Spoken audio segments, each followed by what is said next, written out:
Hey, it's Tom from Texas, and it's time for another floppy deep dive. And today we are going to be doing another edition of What's on That Floppy? Today we're going to be looking at this floppy out of case number 2, and we're about halfway through out of case number 2, and we're just continuing to check out these different games. I hope you enjoy watching these videos as much as I enjoy playing them and making them for you guys. Love checking out this old software. Some of it's awesome, some of it's mediocre, and some of it just plain sucks. But it doesn't matter. We're going to test them all. We're going to play them all, just like if we did back in the 80s and you came over to someone's house and you pulled out the floppies and you just randomly started playing. Or if you had a copy party and you copied a bunch of floppies and you didn't even know what you had till you got back home and started loading them and playing it. And of course, without no manuals, nothing to tell you what to do or how to do it. You just had to figure it out yourself. And sometimes that was part of the fun. So let's go ahead, pull up a chair, grab a joystick, and let's get started. So this video is sponsored by PCBWay.com. So go check out PCBWay.com, where they're having their 8th anniversary sale going on right now for the month of July. Yep, they're giving back to you guys. Since you purchased stuff from them, they want to give back to you and show their love. So they're having different things they're doing. They're doing free coupons, they're having anniversary sales, they're having drawings. So it's just a really cool way for them to give back to the retro community. So check out PCBWay.com. So first up, we're going to be looking at Sky Fox, and I'm a big fan of Sky Fox. I haven't played it in a long time, so seeing this loading screen, I just brought back so many memories. I played this one quite a bit, and it's not a hard one to figure out. Even after 30 years of not playing this, I could jump right in and start blowing up these tanks. Now, there are some keys that I just couldn't remember how to do certain things, like autopilot. You press F7 to be able to fly to where the other enemies are when you can't see them on your map and things like that. And there's more to it than just shooting. There's also missiles and so forth. But I wanted to be able to just try to see how I could play it like the old days. No manual, you just load up a game after you downloaded it off of BBS and see what you could figure it out and how much you could do.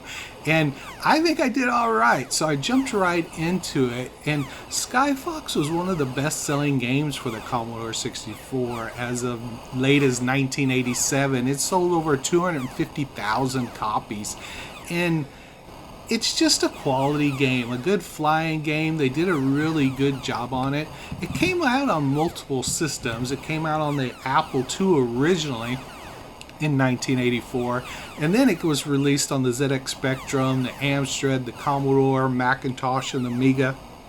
And we're going to look at a few of these, do a mini faces on Sky Fox, because like I said, I enjoyed playing this one, so I wanted to check it out on the different systems. And so while doing this floppy deep dive, I figured I'll show you a couple of the different versions of it so you can see how it kind of morphed between systems, and then the latest system on the Amiga 1986, how it finally looked. And like I said, they were all very similar, and it was just a fun game to play. And the whole idea is you're just this pilot, Sky Fox, and you're fighting the most advanced fighter plane in this fictional government.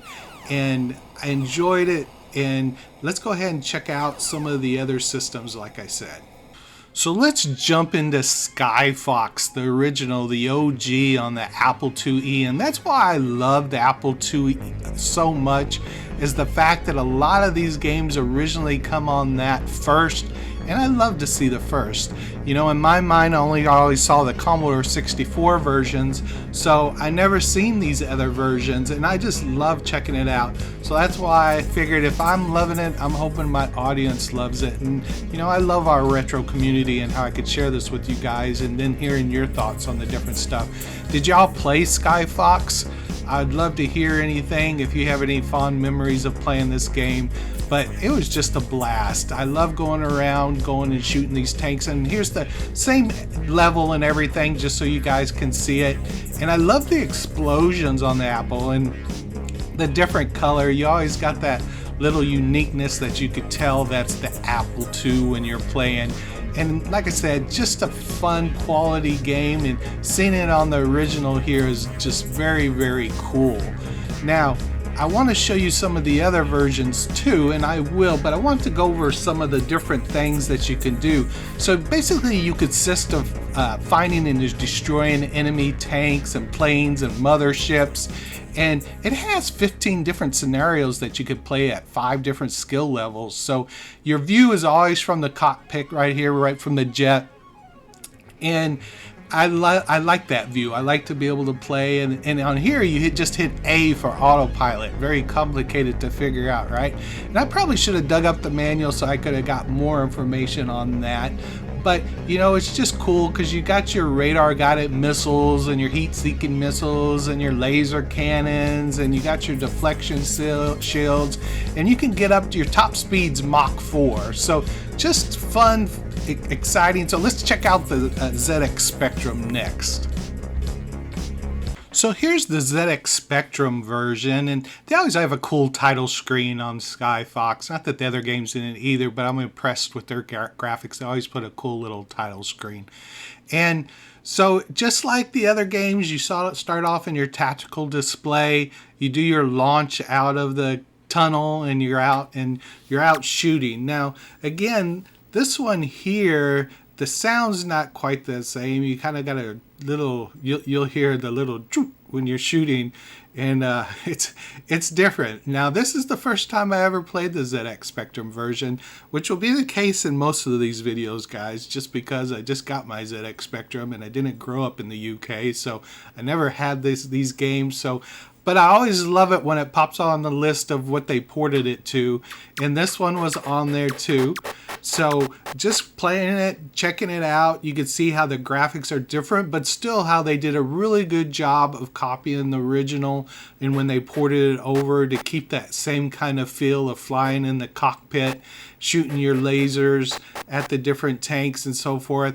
And I had a little difficulty finding. I'm looking for tanks here, and I see them out flashing over there, so I'm trying to fly over there. I'm assuming autopilot is A. There's not a lot of F keys. If you know a Spectrum keyboard, ZX Spectrum keyboard, it's just not a lot there. But here's some tanks, so we're going to take out these tanks finally. We can show you. Let's see what they look like when they blow up. They're shooting at me, I'm shooting at them. Oh, so there is just a little black explosion when you get them. Not as quite as cool as the AppleIIe, but still, for what this system is, and you had this game, I could see how people could like it.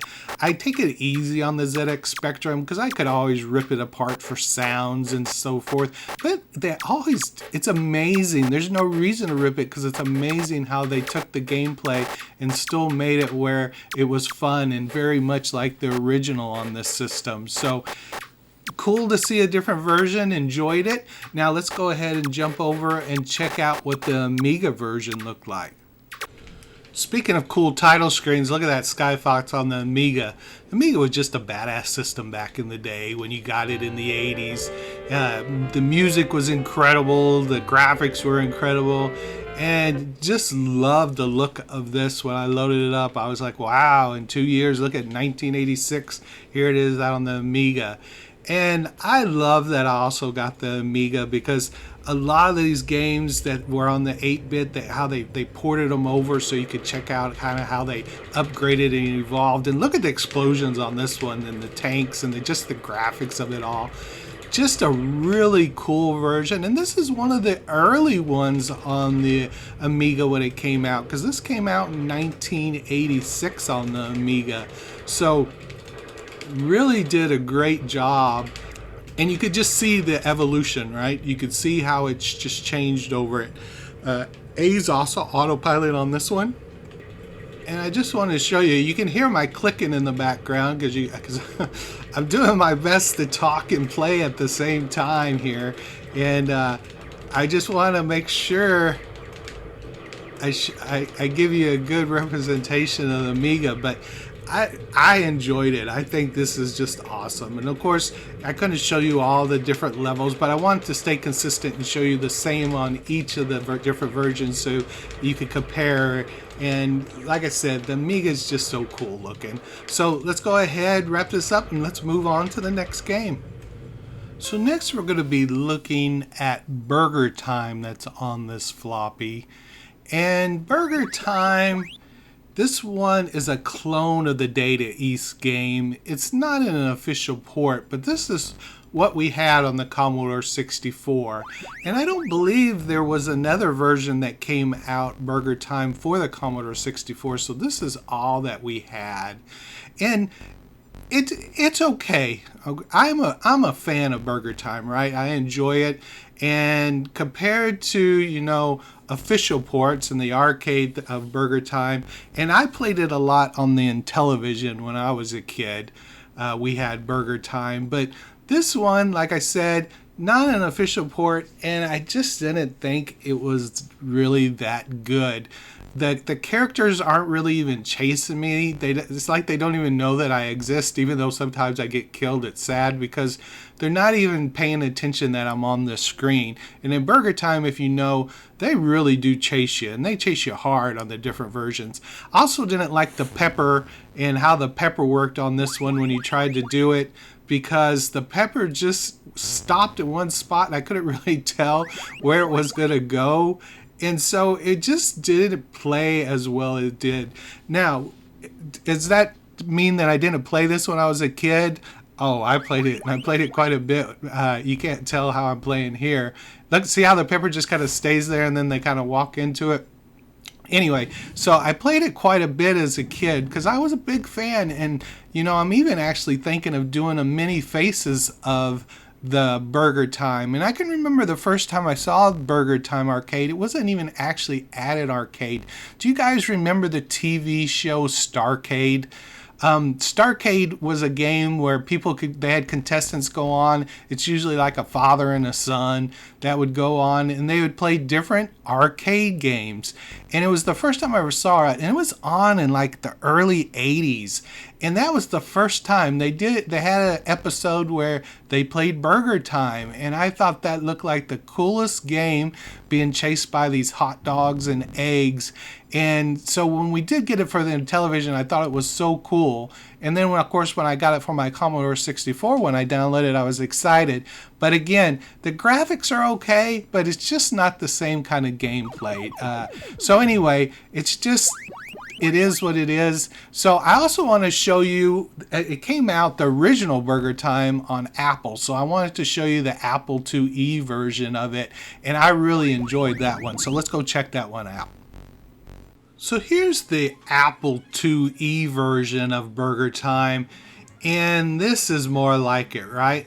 The levels, how they're all different. See those little baddies chasing me and how they're just on attack mode to get me? That's more like it. And you're just always being hunted down by these guys. And I love this version. This one was a fun one to play. I had to find it so I could load it up on my AppleIIe. And loved the whole timing of it, right? I had to remember where you walk halfway across the patty and you hope that, you know, they're following you so they'll all fall at the same time. So there was some strategy to it, and you see how they're all following me and squishing them with the different items when you walk over them. That was the big part of it. And just building these hamburgers on these different levels. So just wanted to give you a quick show of what Burger Time looked like on the AppleIIe, and this is an official port, right? So this is based off of the arcade game. And like I said, I'm thinking about making a mini faces of Burger Time because I like doing the mini facing on those classic arcade games.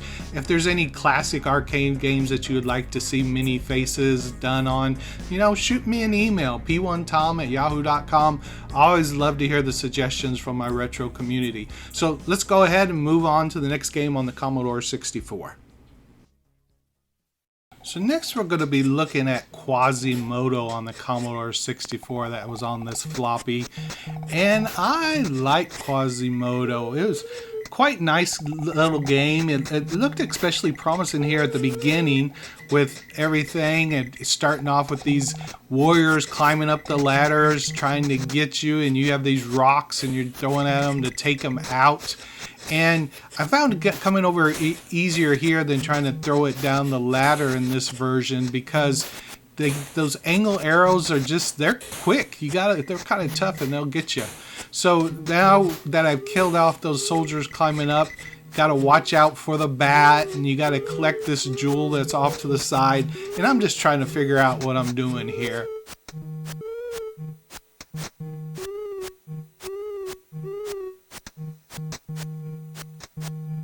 So now that I kind of know what got an idea of what's going on, I'm going to try to go up and down these different ladders. So let's go over here. It looks like there's a ladder that's going down, so we'll go down the ladder here in a minute once the bat gets away, and go over there and then put the jewel over here on this table. And now let's climb back up the ladder again.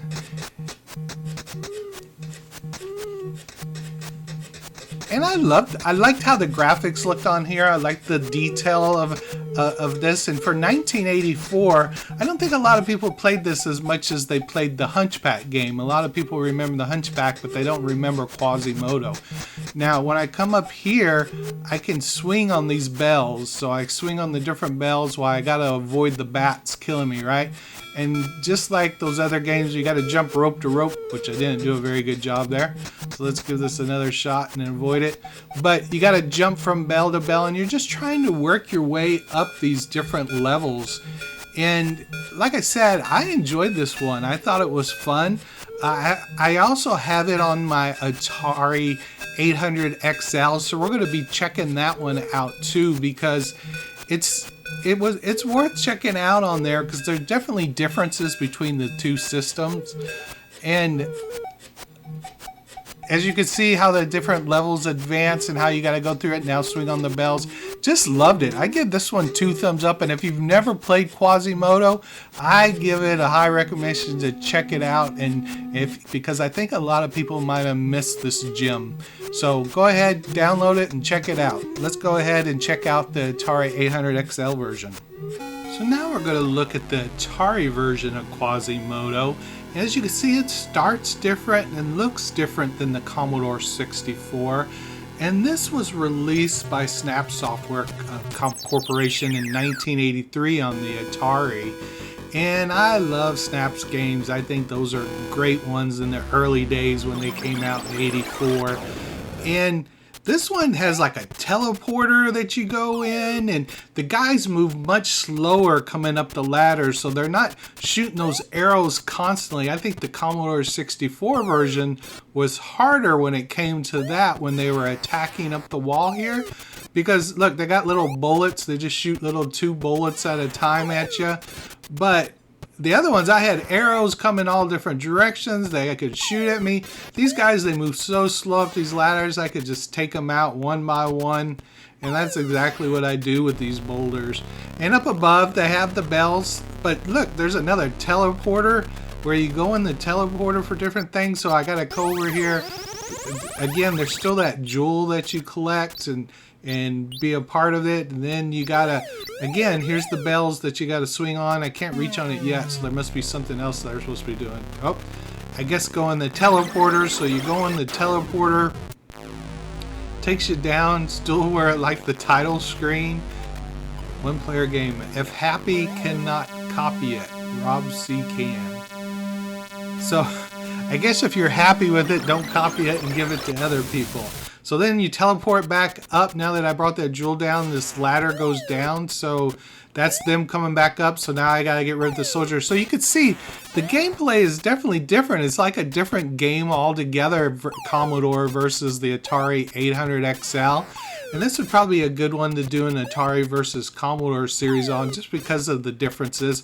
And I basically did it here. So this video has been a mini faces video. It's been a what's on that floppy, and it's been a Commodore versus Atari. So you're just getting everything today, guys, on this video. So that's the Atari version. Let's go ahead and move on to the next game on the Commodore 64 deep dive and see what's on it. So next on the Commodore 64, we're going to be looking at the Complete Computer Fireworks Celebration Kit. And I thought this was so cool when I was a kid back in the day. And with it being July 4th here, celebrating the 4th, I thought this was perfect for this floppy deep dive, that this was on this floppy. And you can go in here and you can actually edit it. As you can see, I changed the wording and different things.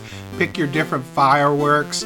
And I just love the 8-bit fireworks show that this puts on display. So just wanted to show this to you guys. This was really cool. Did any of y'all have this when you were kids, or did you play it today?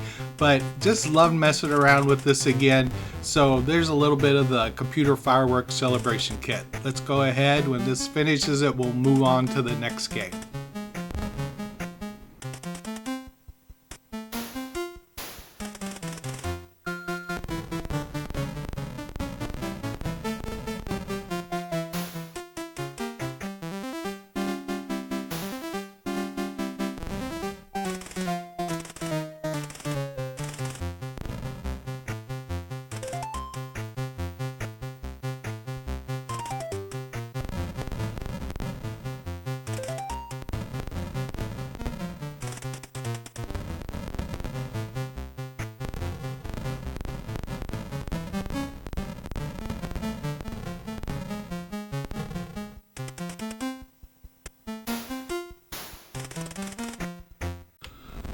So next we're going to be looking at a game called Geo Destruct by Jerry Williams that came out in 1985. And I'm going to be honest with you guys, I do not remember this game at all. So loading up today felt like it was the first time I ever saw it. But you got these meteorites coming down towards the Earth that you got to take out before it strikes the Earth. And then you get some spaceships that come flying in that you got to take out. So you shoot the different missiles at them, and it's not bad. The graphics aren't bad, the play's not bad. What I don't like about it is you're limited to your shields, right? So here I am, I've got all these that I've got to take these all out. There is no way I'm going to take these all out. So I am going to lose all my shields on the ground. And the bad part about it is once you lose your shields, boom, there's nothing you can do. So when you start this second round, I have 0 shields, and now all it needs is just one to hit and I lose. And there's nothing I can do. I can't build my shields back up.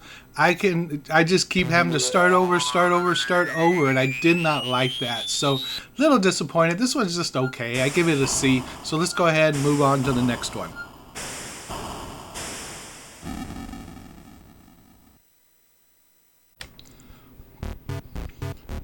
So next we're going to be looking at Minnesota Fats Pool Challenger, and this is just like it says it is. It's pool on the Commodore 64. This came out in 1983. If you saw my Dill or Dud video, this was one of the cartridges that I got. Well, this happened to be on the floppy, so I've got a floppy version of it too. And basically, you got these different games that you could play, and you play pool. And so you can line up the different balls just like you would pool. You got your power button at the bottom to control how hard you hit stuff, different angles that you hit the balls. And, you know, for 1983, I'm sure this wasn't bad, but I found it kind of boring, to be honest with you, and try to get it. There is a challenge to it, trying to know where to hit the balls at the right angle, and I'm about as good at this as I am at regular pool, because I never really get the angle right to be able to get them in the pockets when I'm shooting pool. But anyway, that's what this is. There's not much more than that to this, so I'm not going to make you watch a whole game of me hitting these balls, but that's Minnesota Fats Pool. And if you were around in the 80s, the only player that played pool that you knew their names was probably Minnesota Fats. So next on the Commodore 64, we're going to look at a soccer game called Match Day. And for you UK fans, the football game called Match Day. And I don't know if this was popular over in the UK or not, but I assume that it was probably pretty big and played quite a bit. But I did not play this one a lot.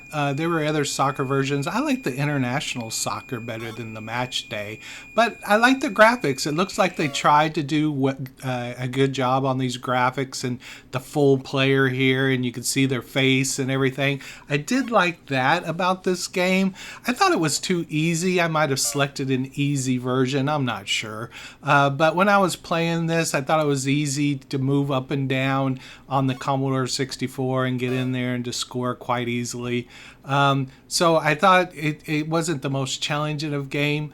This game came out by Ocean. It's probably the PAL version that I have here. But like I said, it was okay. You know, it's definitely soccer, but I still like the international soccer better. I thought it's comparing those two. I would play that one before I would play this one, even though the graphics look better and the guys look better on this one. Now, I know this also came out on the ZX Spectrum, so let's go ahead and check out that version.